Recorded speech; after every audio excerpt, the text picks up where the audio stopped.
the LA Sparks ownership just made a move to potentially bring in Caitlin Clark, White Indiana Fever, Kelly Crosskoff, Amber Cox, Lynn Dunn.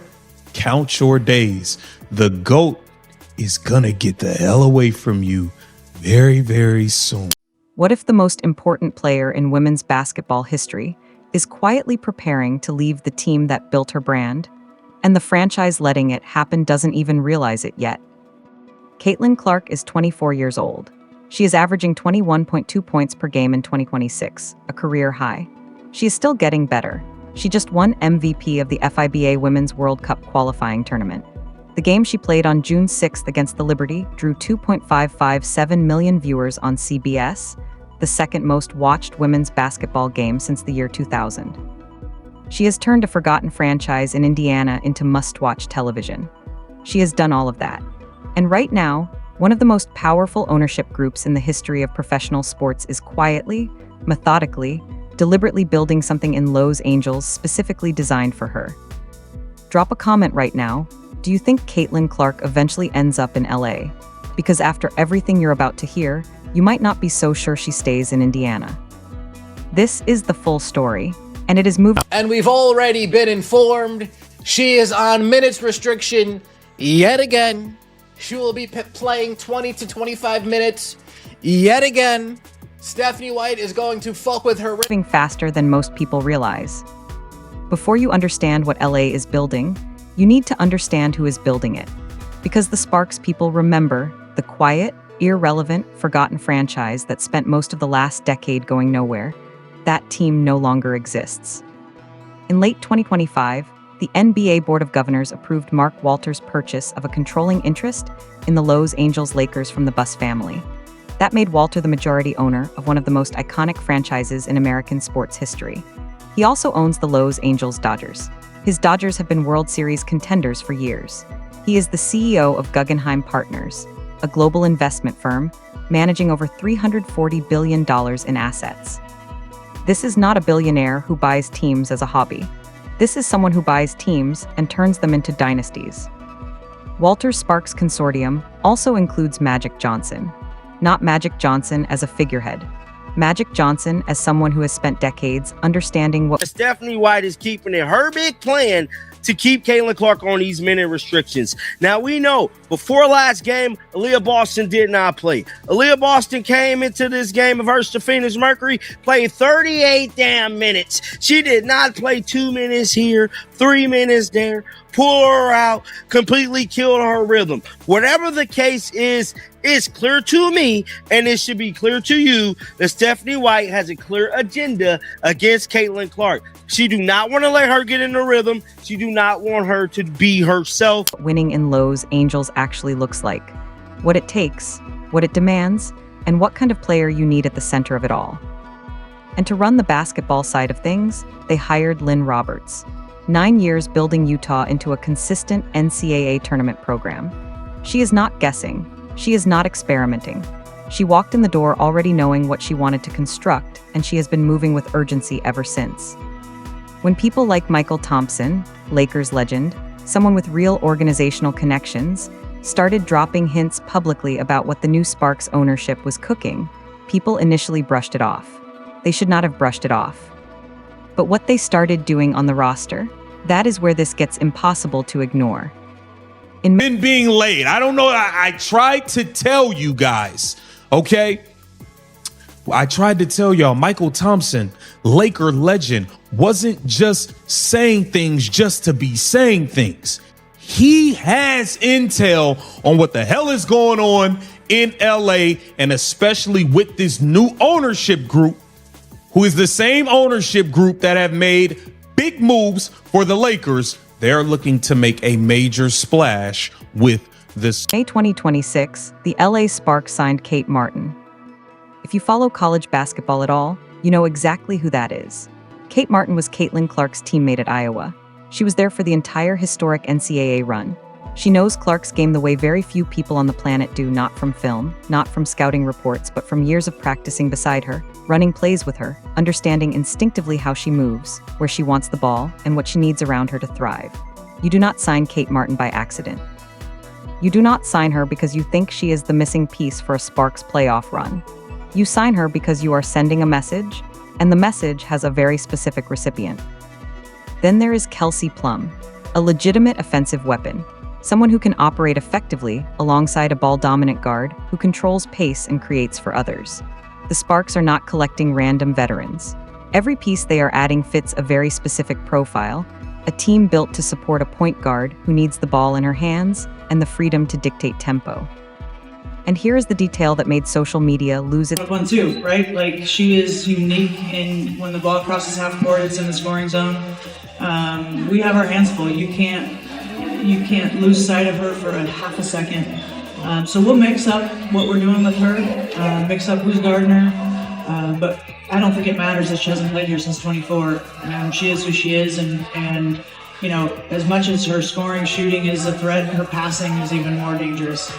So we've got to be locked in, and it's not just, you know, whoever's guarding her. It's got to be all 5 people locked in, head on a swivel, because she's an unbelievable. mind entirely. Caitlin Clark was spotted wearing her CC1 signature shoes in the LA Sparks colorway. Now that could mean nothing. It could be a coincidence. But when you stack it on top of everything else, the Kate Martin signing, the Kelsey Plum acquisition, the ownership group, Lynn Roberts, Magic Johnson, Michael Thompson's comments, at some point the coincidences stop being coincidences. There is also the Cameron Brink connection that does not get talked about enough. Clark and Brink share a history going back to their Team USA days as high schoolers. That relationship is real, and it predates any professional rivalry. LA knows it, and LA is not above using every connection available to make the right environment feel familiar. The Sparks are not waiting for Clark to become a free agent and then making a pitch. They are building the environment now, piece by piece, so that when the window opens, she can already see herself in it. But here is the thing that makes all of this so complicated. Clark is not a free agent. She is under contract, and the situation keeping her in Indiana has become increasingly difficult to defend. Caitlin Clark is averaging career numbers in her 3rd professional season. She is the most watched player in women's basketball. She drives television ratings, jersey sales, ticket revenue. Be making a run towards Caitlin Clark. Now, with that being said, last week we seen them sign none other than Kate Martin, one of Caitlin Clark, close friends from Iowa. We've been seeing Caitlin Clark subliminally pull up with her CC1s in the LA Sparks colorway. Now, with that being said, if you mean to tell me that if it walk like a duck, talk like a duck, quack like a duck, it's a damn duck. And that's exactly what the LA Sparks is doing. And cultural conversation in ways no one else in the league comes close to matching. And her head coach is putting her on a 20 to 25 minute restriction. Let that sit for a second. The player your entire franchise's relevance depends on, the player drawing 2.5 million viewers on a Saturday afternoon, is being managed like she is coming off knee surgery in October. Stephanie White has been consistent about it publicly. Clark is on minutes restrictions. The organization has lined up behind that decision, but the results have told a very different story. Go back to May 31st, Portland Fire versus the Indiana Fever. White pulls Clark in the first quarter. The Fever go on to lose by 16 points, 84-100. And during a second quarter timeout, cameras catch something that the entire country stops to watch. Clark and White appear to be in a heated exchange on the bench. Clark shakes her head. She gets up. She walks behind White. The body language is unmistakable, and it is on national television. Afterwards, both of them told reporters it was nothing. White called it competitive dialogue. Clark said, and this is an exact quote, "I ride for Steph." Maybe she meant every word of it, but the footage does not disappear just because both parties. The beginning of the groundwork. One, Caitlin Clark has a wonderful, wonderful relationship with Cameron Brink that stems back to their Team USA days as high schoolers. Okay, that's one. Two, they brought in Caitlin Clark's best friend in the world. You are my best friend in the whole wide world. Kate Martin in the whole wide world. They brought in Kate Buddy Martin from Iowa, okay? Now, they have decided to part ways with the GM, and they are going to be looking to make a... agree to describe it differently. In the middle of a 16-point loss, after your best player was pulled in the first quarter, something happened on that bench, and the people watching it in real time knew what they were seeing.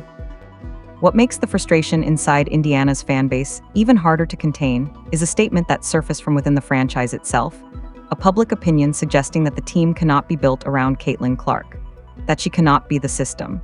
Take a moment and actually process that.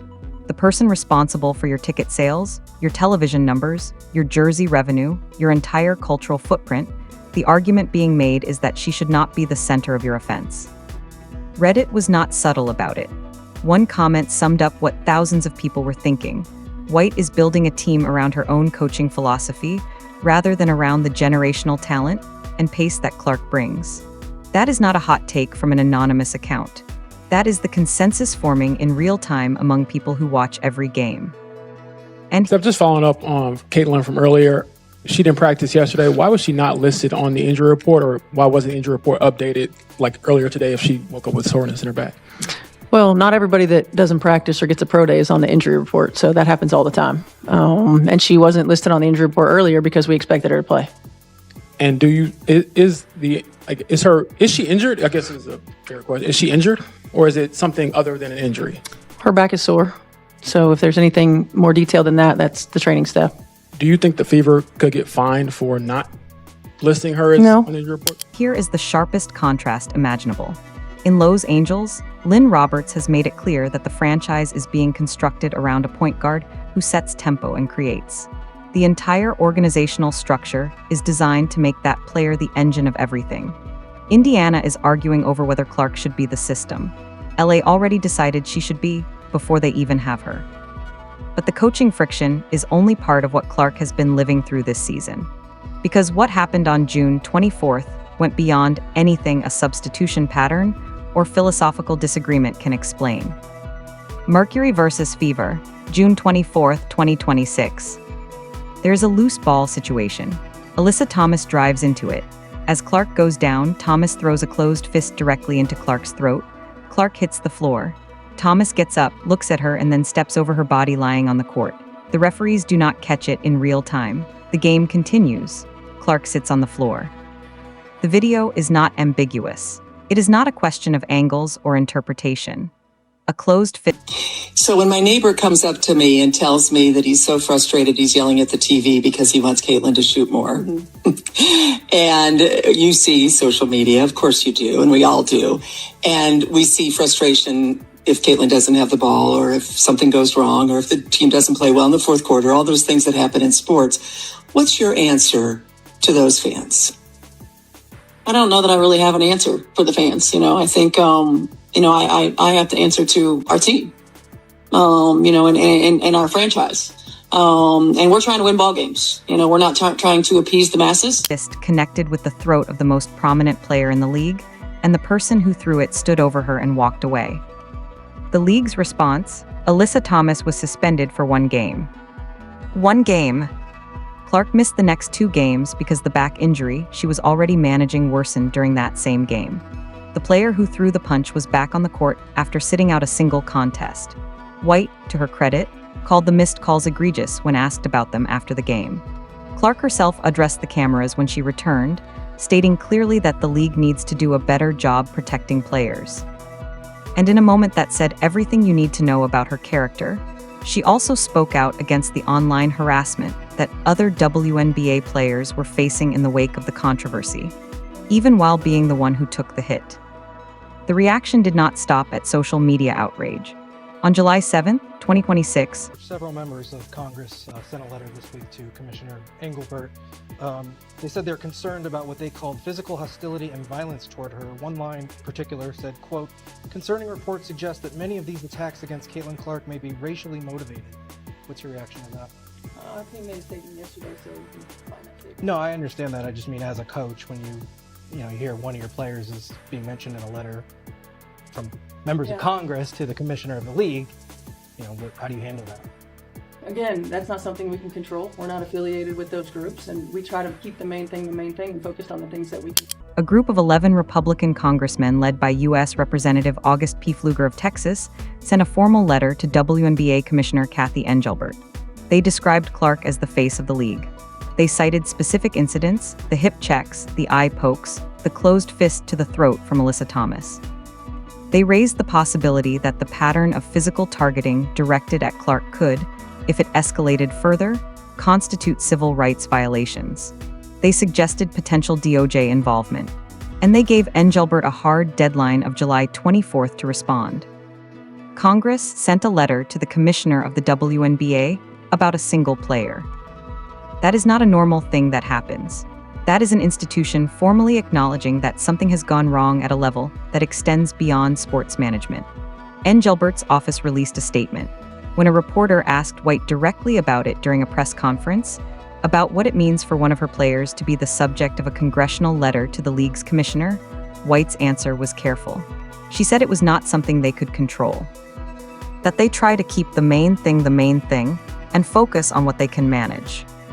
Which is a reasonable answer in isolation. But when it is your player being targeted, when it is your player missing games from the physical fallout, and when the league's disciplinary response has been described by professional reporters covering the WNBA as woefully inadequate, keeping the main thing starts to sound like avoidance. The most powerful ownership group in women's basketball is watching every single one of these moments from 3,000 miles away. They are watching the suspensions. They are watching the press conferences. They are watching the injury reports. And they are building the argument, not just to Clark, but to the entire sports world, that this is not how a franchise treats its centerpiece. But Clark is not a free agent yet, and the contract situation is the piece Indiana is banking on. Before the 2026 season even began, the Indiana Fever exercised their team option on Clark's contract for the 2027 season. That locked her in at a salary of $597,596. Read that number again, $597,000, for the player whose June 6 game drew 2.557 million viewers. For the player who turned a franchise most people had forgotten about into the most talked about team in women's basketball. For the player who is averaging a career-high 21.2 points per game in her third year and still improving. She becomes a restricted free agent in 2028. Restricted free agency does not close the door on Los Angels. It means Indiana gets the right to match any offer that comes in. If Clark wins WNBA MVP in 2026, she becomes eligible for a protected maximum of $1.3 million in 2027 and a super maximum of $1.7 million in 2028. Those numbers represent the ceiling of what the league's current pay structure allows. And they are still nowhere near her actual market value. This is a player whose face generates television ratings that women's basketball has not seen since the year 2000. The gap between what she is paid and what she actually produces in revenue for the league, for Indiana, and for the sport as a whole is not a small gap. It is a canyon. Indiana can exercise options. They can match offers. They can keep her under contract through 2028. What they cannot do is manufacture the kind of organizational commitment that tells a player she is the reason the entire operation exists. Mark Walters' consortium does not have a salary cap problem. They have infrastructure, resources, and the kind of ownership energy that turns franchises into cultural movements. His Dodgers proved it. His Lakers are it. His Sparks are being positioned as the next version of that story. Indiana can match a dollar figure. They cannot match what it feels like to walk into a building where every single decision, every signing, every hire, every strategic move was made with you specifically in mind. And Caitlin Clark is paying attention to the difference. Here is what makes this entire situation so fascinating to watch in real time. Caitlin Clark has been immaculate in front of the cameras. Every press conference, every media availability, every post-game interview, she has been professional, measured, and careful. She has not publicly criticized Stephanie White. She has not complained about the minute restrictions in a way that creates a firestorm. She absorbed the Alyssa Thomas incident and redirected the conversation toward player safety for everyone in the league. She said, "I ride for Steph," and did not flinch. She is 24 years old, and she is playing a longer game than most people around her seem to recognize. But there are things you cannot hide entirely. The footage from the Portland bench in May is still out there. The body language is still out there. The fact that her closest friend in professional basketball now plays for the LA Sparks is still out there. The CC ones in the Sparks colorway are still out there. None of those things happened by accident, and none of them go unnoticed by people who are watching closely. There is a version of this where Clark stays in Indiana, the franchise figures it out, White adjusts the offensive philosophy, the organization builds around her properly, and the Sparks courtship ends up being just an interesting footnote. That version requires Indiana to do things it has not shown any real urgency to do. It requires them to treat her like the centerpiece rather than one component of a balanced system that is not even winning games. It requires them to protect her with more force than a one-game suspension for a closed fist to the throat communicates. There is another version, and it is the version that LA is spending significant resources to make as appealing as possible, where 2028 arrives and Caitlin Clark looks at everything Walter and Magic and Lynn Roberts have assembled and decides that the contract Indiana offers, however competitive the dollar amount, cannot replicate what Hollywood is building for her. A contract can hold someone's name on a roster. It cannot hold their ambition. It cannot hold the direction their mind is moving when they are watching their best friend settle into a city 3,000 miles away, when they are watching a franchise construct itself piece by piece around a style of play that looks exactly like theirs, when they are watching ownership groups with proven track records signal publicly and repeatedly that she is the missing variable in an equation they have already started solving. Indiana needs to wake up fast. There is still time for Indiana to course correct. That is the honest truth. Clark is under contract. She has handled every difficult moment with composure. She has not demanded a trade. She has not gone to the media with grievances. She has protected the organization even when the organization's decisions have made that protection increasingly difficult to justify. But here is what the Indiana Fever need to understand about the people they are dealing with on the other side of this. Mark Walter does not dabble. When he bought into the Dodgers, they became perennial contenders. When he moved on the Lakers, he moved with the kind of financial certainty that the NBA's Board of Governors approved without hesitation. This is not a group that builds slowly and hopes things fall into place.